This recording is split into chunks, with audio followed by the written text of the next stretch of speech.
सूफी कौन कौन बनना चाहता है? हाथ उठा के बताओ। सूफी वो होता है, दाता अली हजबरी फरमाते हैं कि सूफी वो होता है जो अपने लिए पसंद करे वो अपने दोस्त के लिए पसंद करे, जब वो बांटे तो फर्क ना करे। हाँ जी, ओम बन्नी सूफी बन्नी सूफी बन्नी सूफी बन्नी सूफी बन्नी सूफी।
गुलाबी नाम को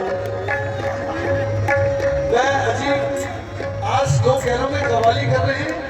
ये डेल्फा के बारे में बता रहे हैं। डेल्फा ने सारे हुस्न देख